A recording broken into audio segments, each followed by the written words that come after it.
What's up, guys? Welcome back to the YouTube channel. We're out here, we're at B&K Performance. We're gonna be working on a race car today. It's been a little while since we've messed with the race car. We've been working on the tow pig, but today we were planning on racing at Thunder Valley, but there's a lot of clouds and a lot of scattered showers happening this weekend, so they ended up canceling today's race. So today we're gonna be working on this car. We're gonna be getting it back ready for no prep. We got the big no prep race, dig or die. It's happening in 2 weeks.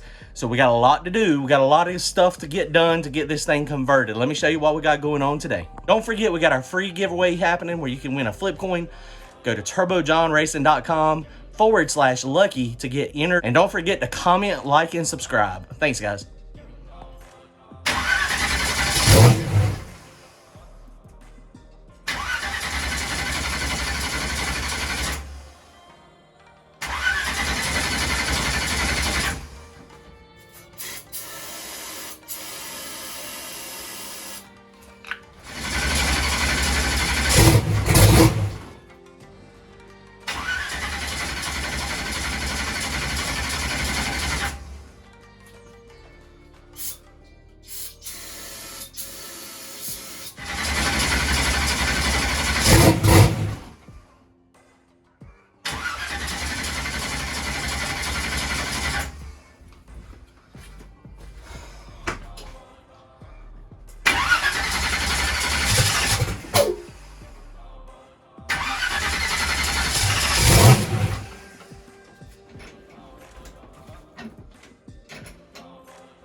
It ought to fire and run, but it might.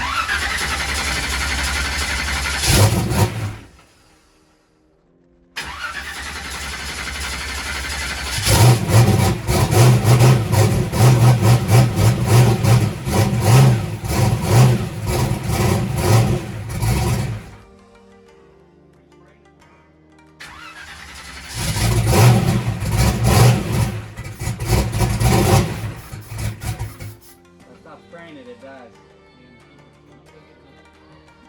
It's running. It had like 3 or 4.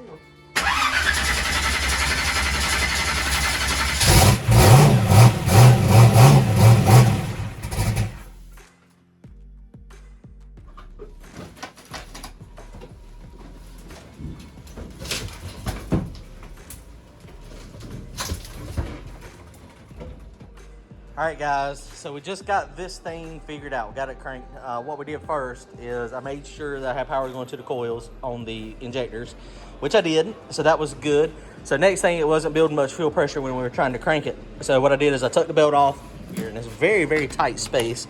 And you get it down here, put the belt on this part here, and just turn the drill the normal way that it rotates. And we were able to get like 25 pounds of fuel pressure with it doing that. Tried to crank it, it still didn't crank. It was just like, and so threw the computer on it, put the laptop on it, and went up here, and I had the laptop on it earlier, but I didn't pay attention. And TPS was saying need calibrated. And so I went down here and looked at my TPS sensor, and you see the plug is actually broke here. And so this was pushed, it was pushed out, it was disconnected, but it was reading needed calibrating. And so I did a TPS auto set and took the little weather pack thing off. I've got another plug here. And so I'm going to replace this whole plug with something that'll actually clamp down there. And we did a TPS auto set on it, and it fired up a second ago. So let's see if it'll fire up again real fast. So sometimes it's easy, sometimes it's a very simple, and sometimes it's not. Let's see.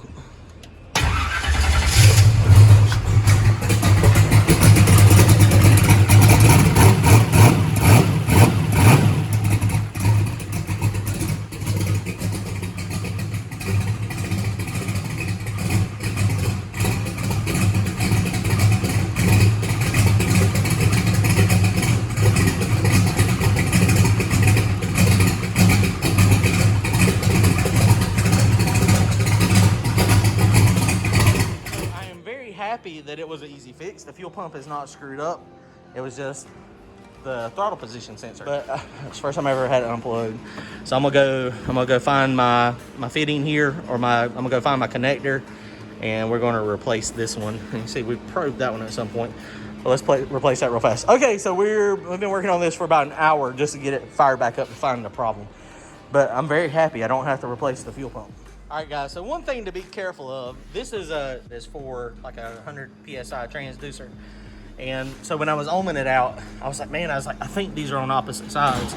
And sure enough, they were. So the green wire is the sensor wire. So that was the wire that was down here, you know, along in the middle there. That's all the way that is. And then these two, the positive and the negative, were reversed. And so when I first hooked it up, of course, what that did is it told the computer that it was automatically at wide open throttle. And so I had to reverse those. So that's why the black wire is going to the red wire and the orange wire is going to the black wire. But otherwise, everything looks pretty good. So we're gonna tidy this up real fast, put the wire loom back on it, and I think we'll be good to go.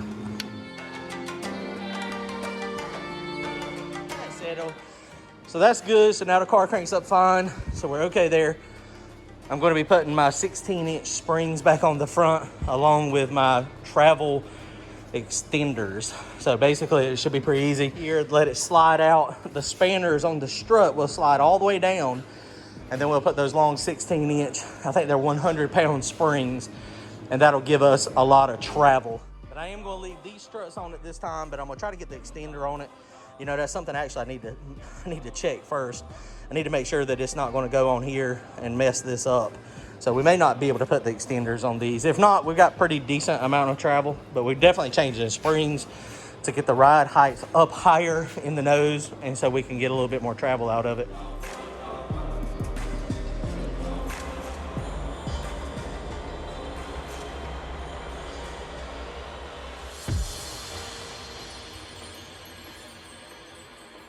All right, guys, so this one is on, and you can see this is the spring that we're going from. It's a 14-inch 95, and we're going to a 16-100. QA1, they make some great shocks, but they also make good springs. Lots of variety. And there's a lot of people that are using a lot lighter spring than this, but this is what's working for my car here. So basically what you have to be careful of, the reason it's got so many spacers on here is because this has got a adjuster up here in the top, so I didn't want to mess with that. And so this is that old thing that I had on it before. So basically just run the adjuster all the way down on the strut, and I am going to keep the Pro Mod valve ones on it. They are on full loose on extension, so we'll shove this up in there real fast and it should be good to go. Something else that I learned is if you take that top bolt out right there on the spindle, it makes life a lot easier getting this thing in and out. All right, so here we go. We got both of these sides done. You can see both of these are pretty much, the shaft is pretty much all the way in the body, which is good.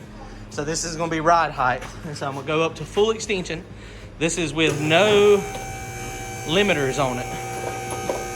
Sometimes it puts the steering in a little bit of a bind.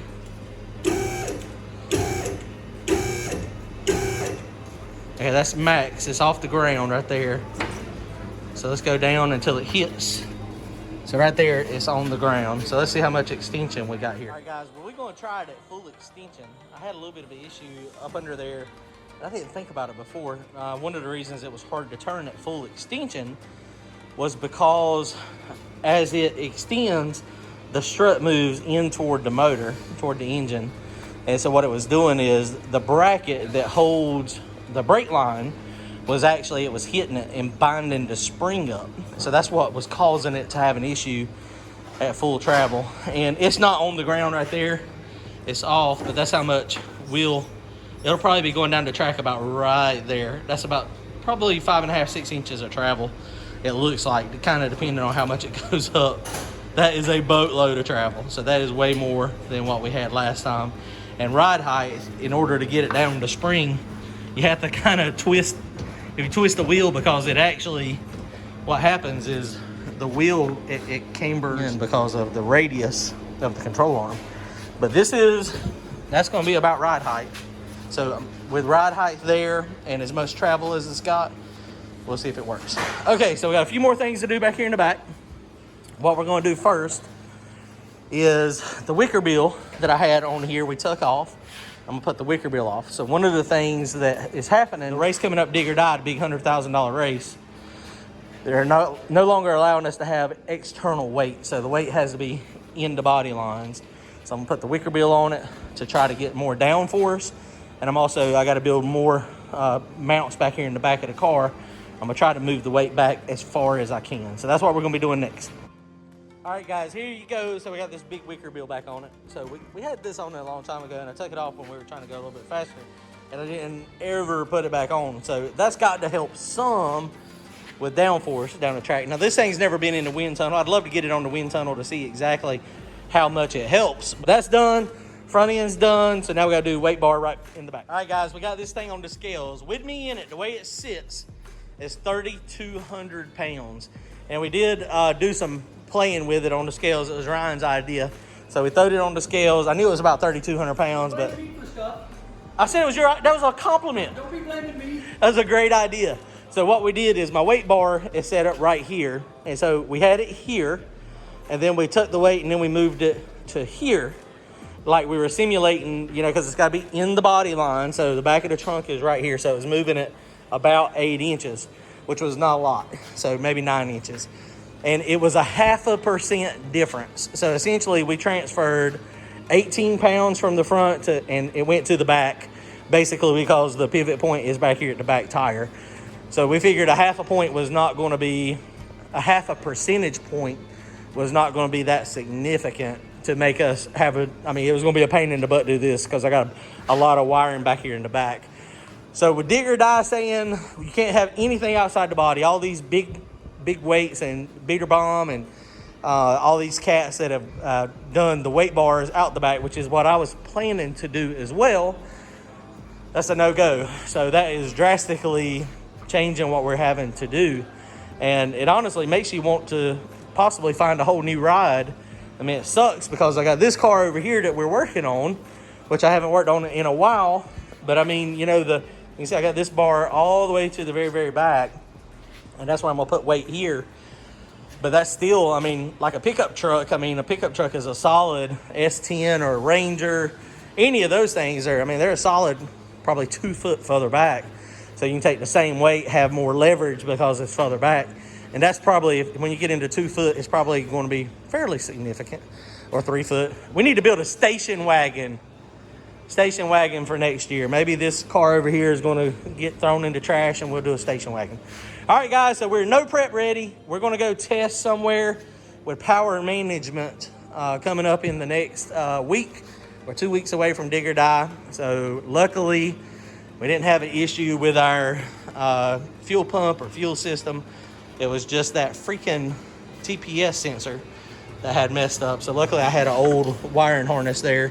That's an old plug from a 100 PSI eBay sensor. Don't forget to go to turbojohnracing.com/lucky so you can get entered to win your free flip coin. Dude, how did I get so dirty, Ryan? Ain't nobody told me I was this dirty. I've been around here for been at the shop for 7 hours, 8 hours. Look at this grease. Nobody told me anything. You guys are not my friends.